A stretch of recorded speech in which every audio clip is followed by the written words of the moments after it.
بسم اللہ الرحمن الرحیم۔ السلام علیکم۔ ابرار رشید آپ کی خدمت میں ایک مرتبہ پھر حاضر، اور آپ سے ریکویسٹ ہے کہ اگر ابھی تک آپ نے اس چینل کو سبسکرائب نہیں کیا تو فوری طور پر اسے نہ صرف سبسکرائب کیجئے بلکہ جو بیل آئیکن ہے اس کو ضرور پریس کیجئے گا۔ آپ کا بہت بہت شکریہ۔ عام جسے ہم کہتے ہیں stereo type, run of the مل ٹائپ خبروں سے ہٹ کر آج آپ کے ساتھ ایک انتہائی چونکا دینے والی خبر شیئر کی جائے گی، اور جس کے بارے میں نہ تو حکومت پاکستان نے اس کی تصدیق یا تردید کی ہے، نہ بھارت کی حکومت نے اس کی تصدیق یا تردید کی ہے، لیکن خبر انتہائی زیادہ چونکا دینے والی خبر ہے۔ خبر کیا ہے کہ پاکستان اور بھارت ایک دوسرے پر نیوکلیئر حملہ کرنے کے بالکل قریب تھے کہ دونوں ملکوں کو تباہی سے بچا لیا گیا۔ جی ہاں، اب معاملہ کیا ہے؟ معاملہ یہ ہے کہ ایک امریکی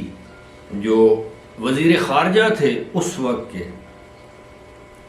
مائک پومپیو، انہوں نے یہ دعویٰ کیا ہے اپنی ایک کتاب میں کہ فروری 2019 کو وہ ویتنام کے دارالحکومت ہینوئی میں ایک ہوٹل میں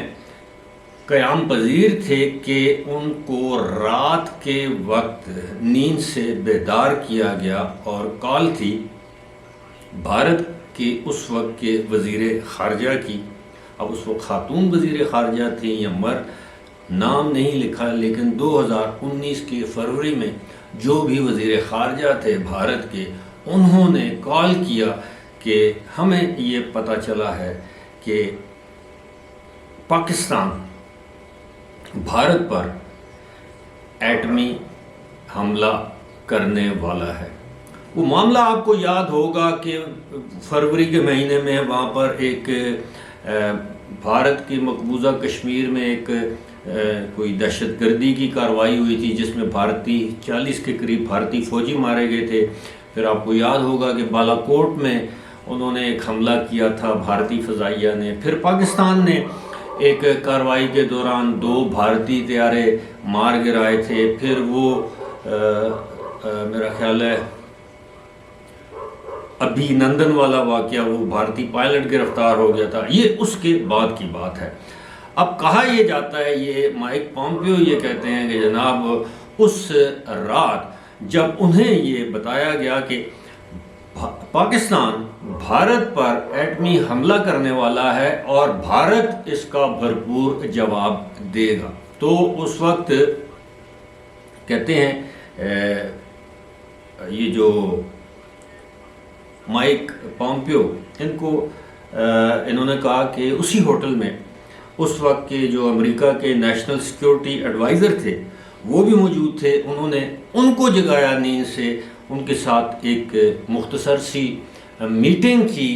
اس کے بعد انہوں نے پاکستان میں جنرل قمر جاوید باجوہ سے بات کی۔ اس سے پہلے بھارتی وزیر خارجہ کو یہ باور کرایا کہ آپ مجھے 1-2 منٹ کا ٹائم دیں، ایسا نہیں ہونے دیا جائے گا۔ انہوں نے پاکستان میں جنرل قمر جاوید باجوہ جو اس وقت پاکستان کے چیف آف آرمی سٹاف تھے، ان کو فون کیا، ان سے یہ بات کی کہ کیا پاکستان واقعی بھارت پر ایٹمی حملہ کرنے جا رہا ہے۔ اچھا، یہ اگر آپ کو یاد ہو، انہی دنوں ہمارے جو اس وقت کے یا تو وہ وزیر داخلہ تھے یا وزیر ریلوے تھے، شیخ رشید احمد، انہوں نے 1-2 مرتبہ ٹیلی ویژن ٹاک شوز میں بیان دیا تھا کہ جی بھارت پر ہم اپنے جو چھوٹے موٹے کھلونے بم ہیں وہ آدھا کلو کے، پاؤ کے ہمارے پاس وہ ہیں، وہ گرا دیں گے۔ یہ غیر ذمہ داری کے بیان انہوں نے دیے تھے۔ بہرحال وہ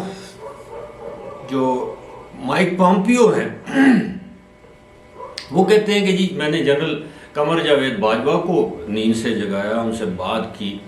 تو ان کو میں نے کہا کہ کیا پاکستان کو اس طرح کی کارروائی کرنے والا ہے؟ تو انہوں نے کہا یہ اس میں بالکل حقیقت نہیں ہے، سچائی نہیں ہے، ہمارا کوئی ارادہ نہیں ہے کہ ہم بھارت پر کوئی مطلب ایٹمی حملہ کریں یا کوئی نیوکلیئر میزائل اس پر ڈال دیں۔ پھر انہوں نے یہ بات کی بھارتی وزیر خارجہ سے کہ جناب پاکستان کی جانب سے ایسا کچھ نہیں کیا جا رہا، میں آپ کو ایشورنس دے رہا ہوں، یقین دہانی کرا رہا ہوں، اور آپ کی جانب سے بھی ایسا کچھ نہیں کیا جانا چاہیے۔ پھر انہوں نے کہا کہ جناب رات گئے تک بلکہ صبح تک یعنی نیو دہلی میں اور اسلام آباد میں جو امریکی جو سفارتکار ہوتے ہیں، سفیر تھے یا اس وقت کے جو بھی لوگ تھے، کہتے ہیں کہ وہ پھر انہوں نے اپنا کردار ادا کیا دونوں حکومتوں کو ٹھنڈا کرنے کے لیے۔ پھر اگر آپ کو یاد ہو پاکستان نے جو پائلٹ گرفتار کر لیا تھا، پھر وہ جذبہ خیر سگالی کے طور پر اس پائلٹ کو رہا کر کے واگا بارڈر کے ذریعے انڈین حکام کے حوالے کیا گیا، اور یوں بقول امریکی جو سابق وزیر خارجہ ہیں ان کے کہ پاکستان اور بھارت کے مابین جو نیوکلیئر وار ہے اس کا خطرہ ٹل گیا، اور وہ یہ کہتے ہیں کہ اس کا دنیا میں اس وقت سے لے کر آج دن تک کسی کو علم نہیں۔ یہ ابھی انہوں نے اپنی کتاب میں یہ معاملہ جو ہے وہ اٹھایا ہے، پھر اس کے بعد 2-3 امریکی اور برطانوی جریدوں میں یہ خبر چھپ چکی ہے۔ لیکن دلچسپ بات یہ ہے کہ نہ اس خبر پر حکومت پاکستان نہ بھارت کی جانب سے، دونوں ممالک کی جانب سے اس خبر کی تصدیق یا تردید نہیں کی گئی، جو کہ کم از کم ہم جیسے لوگوں کے لیے کافی حیران کن بات ہے۔ فی الحال اسی کے ساتھ مجھے دیجیے اجازت، خدا حافظ۔